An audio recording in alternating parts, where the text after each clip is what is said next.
Alright, what's going on YouTube? Today I'm going to show you how to swap in a cluster from a 2010 MKZ or Milan to a 2010 Fusion.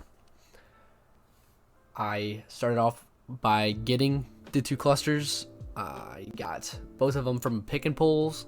One was on eBay from a yard, got it for 15 bucks, the one you're looking at right now. And the other one was $35 at my local pick and pull, which I got today, the Milan one. I got 2010 clusters just to make sure they worked in my 2010 car. I made sure they were both manual. They had the manual option on the cluster. And all you need for this project is some tools, forescan, a laptop, and you're good to go. So remove those two 7mm bolts right there to get started. Then once you get those bolts removed, they were 7mm by the way, you want to grab a trim removal tool. You want to pry right along that line, what I'm pointing out right there. That'll pop that whole thing out, pry out on that side too. You want to just wedge it in there, pop it right up, should come up pretty easily. So then once you got those trim pieces popped up, you're going to go ahead and slide the whole trim bezel right towards you. Should come right out if you did it right. And then you're going to have to look at the steering column right there with that rubber piece. Go ahead and pull that right out. Should come just right out. If not, give it a little persuasion. Go ahead, throw that aside, and we will head on to the next step. So here we have three 7mm bolts. Just go ahead and remove those, and then we can pull the cluster right on out. So we're going to take a look at the new cluster, and we're going to see that the connector's on the top right of the back of the cluster. So what we're going to do is grab the cluster, wiggle it forward towards us, and we're going to fold it down gently. Don't scratch it up. Trust me. Then you want to grab the connector, go ahead, pull it off. There's a pin on top. Just push down, pull it right out. So then once you unplug it, just go ahead and set it aside. Make sure you don't drop it. Sorry about the voiceovers. I had a really crappy audio in this video. And so I figured I'd just do voiceover, make it a little bit quicker. And I do want to mention right now, before we get too far into the video, that when you do these swaps, the miles on the new clusters are going to matter. As of right now, I have no way of changing them. You might have to take it to a dealer. They might be able to change it. I don't know what they'll say about it, but I am not changing these miles. So you do want to take note of what miles you had on your old cluster before you take it out. Alright, and then here's a little snippet of me kind of explaining what all the clusters are that fit in our car. So this right there, that's the stock cluster. Obviously, this one right here is the MKZ cluster. It's got the front lens off of my stock cluster. That's how it looks decent. That piece that I'm pointing out right there came off of my stock. That was from the MKZ cluster. You do have to swap the lens over, and you do have to modify the lens slightly. There's little nubs on the circuit board of the MKZ. You do have to trim them a little bit. I use the Dremel just to make it flush. And the Mercury Milan cluster, it will just bolt right in. No hassle. You don't have to modify the actual board because it has the same lens, because it came out of practically the same car. I'm pointing out the nubs right there. You have to trim off on the MKZ board. They're in slightly different locations. That's why it doesn't fit. The cover won't fit on right. But after you trim them off, you should be fine. I put little electrical tape on the back of the housing just to block some light where the two little lights are where I'm pointing at right now. That's just black electrical tape I put on there so light doesn't get through, and so it looks a little bit better.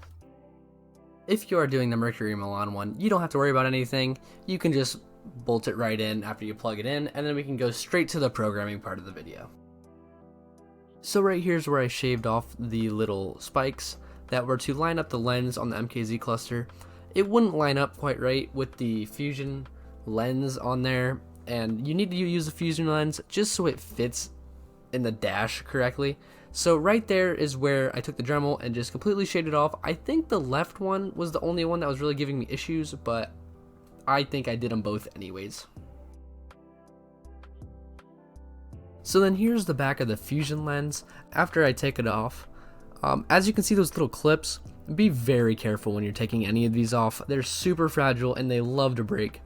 But anyways, you can see where I shaved down those two little tunnels. You'll see when you take it off, you'll see where I shaved it. It's pretty obvious. But those two circles, I shaved them completely flush with the back, and then I just threw some electrical tape on the back of them so no light would get through, because it did fit kind of weird with the MKZ board with that lens, but some electrical tape or something dark right behind it should just eliminate your problems.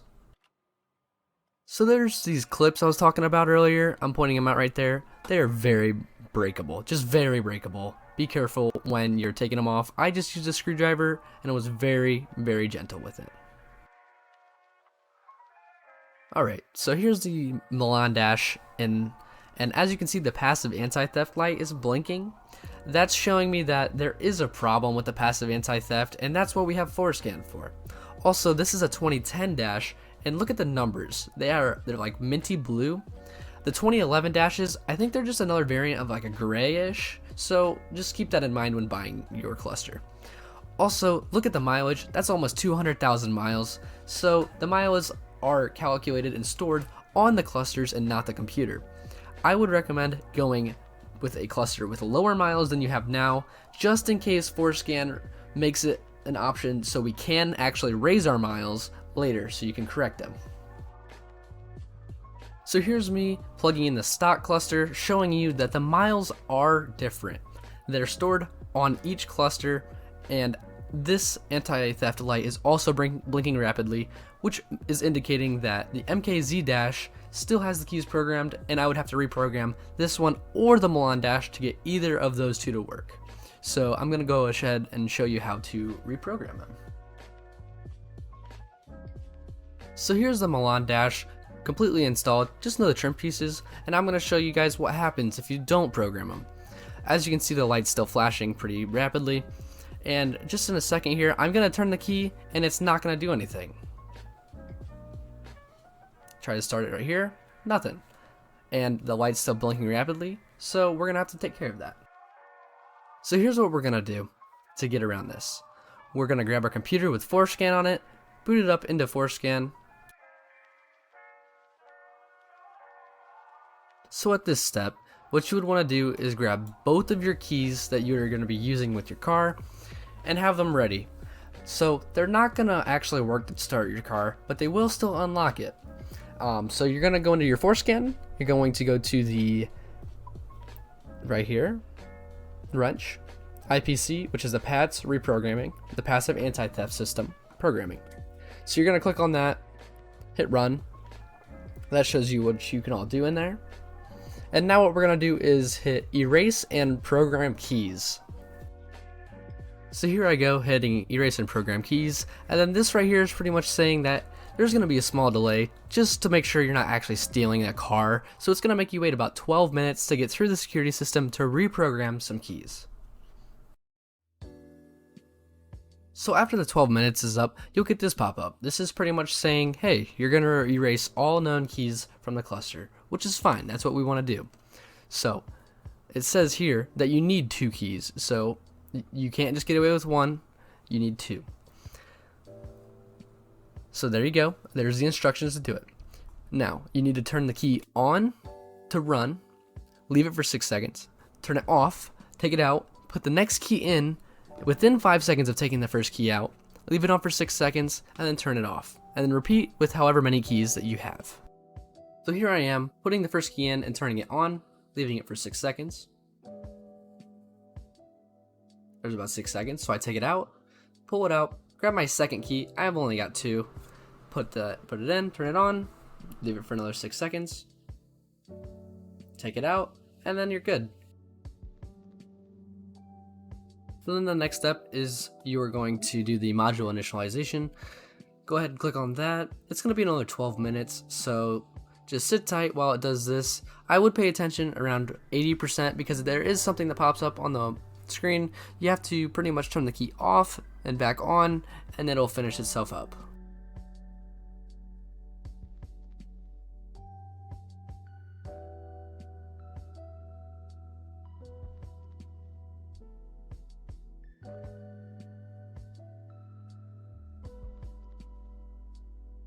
So some other things to keep in mind while you're doing this, especially when you're taking the lens off of one, putting it on the other, messing with things, try not to touch the little needles. I didn't. I don't know what happens if you mess them up. I I don't think I messed mine up. Mine are all pretty darn close or right on. Just try not to mess them up. Also, if you get little like plastic bits in your little housing when you're using your little Dremel, just blow it out with some compressed air, or I use an air compressor. Just blow them out. Just try to keep it as clean as you can. It'll save you a headache in the long run. And if you get OCD like me, it will bother you if you got any little specks in there and it's already really dirty and I have to clean it. So right here I'm showing you why you're going to have to kind of make them flush on the back. This is the MKZ cover right there. It doesn't have holes. The other ones do. So this is only really applicable for the MKZ dash if you're doing that one. The Milan one still will bolt right in. You don't have to do any of these steps. So I don't think it matters what order you do these steps in, the erase and program keys and the module initialization. I did it the keys first and then the initialization. If that doesn't work, try the initialization and then the keys. It should work both ways, but if it doesn't, just try the other way around. So here I'm going to show you that the keys go in, and when you turn them, the passive anti-theft light goes off, and I'm going to cut to my phone audio real quick. I'm going to go ahead and explain what's going on, and I'm going to show you that it actually starts. Turn it. Boom. Went off. So what that means is you've done it successfully. So here I'm explaining that I have a V6 car and it has a select shift, and so I made sure there was an M just to make sure that it would show up on my dash when I'm going through the gears. Also, just if you needed to know, I have a 2010 SE 3.0, pretty bare bones. If you have an aftermarket remote start system, don't be surprised if you have to reprogram it. I did because I went to go start my car with my remote without reprogramming it, set my alarm off. I think this is just because your car doesn't recognize the keys anymore because it just reprogrammed them to a different passive anti-theft system after reinitializing. That's my theory. It could be completely wrong, but that's what makes sense to me. So onto the pricing. I paid $35 for this Milan cluster and $15 for the MKZ cluster. The MKZ cluster came from eBay, and I didn't really know how many miles it was going to have on it. The Milan cluster was a complete shot in the dark about how many miles it had on it. I don't really care about what the miles say. I'm going to keep track of them. And then onto the forescan. You can get a 2-month free trial, I believe. And so that's no cost. You just have to have a laptop and a OBD2 scanner. I have the OBD Link LX cable, I believe it is, or you can get a Bluetooth cable, but those are your only costs. Or you could pay like $10 and have a whole year of forescan. So after you got your car running and everything's programmed right, you can go ahead and reinstall everything the exact way you took it out. It should be pretty simple and straightforward. Just make sure you get them tight enough with the bolts. Don't get them too over tightened because you don't want to crack your cluster. That would be an awful thing. Other than that, you're pretty much done. So I'm going to show you a picture of all the lights on and everything working. So here's the MKZ cluster with everything working. The little bar where you can see all the words you can't really see that correctly. It's the frame rate of the camera when I took the picture. But as you can see, all the lights are actually lower. The lights are actually in the gauges. The other two clusters, they're all up top in between, and this one's just kind of different, and I like that. So one more thing with the MKZ gauge cluster, not the Milan cluster, is when you turn your cruise control on, like when you first click on and off. When it's on, usually it has an amber light. There is no amber light on this cluster. There is that green light you can see. That shows that it's actually engaged. You can still use it, it's still there. You just gotta know if it's actually on or off, but it does still work just like normal. Just one more thing with the Lincoln cluster. It has Lincoln chimes. That's door chimes, warning chimes, and it sounds different. I don't know, love it, hate it. I like it, but it's just as annoying as the Ford doo-doo-doo, doo-doo-doo. So you put the key in, then you turn it,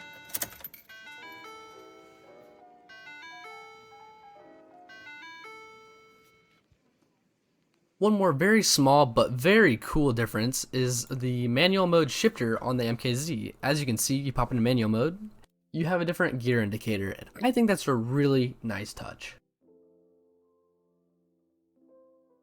After you install an aftermarket cluster, you will have a code come up. It doesn't throw any check engine lights. It is a invalid data received from body control module. It's not a big deal. I haven't noticed anything weird with it. I haven't noticed anything wrong. Nothing's been different. I think it's just a hidden code. It's just a byproduct to me. It hasn't affected anything.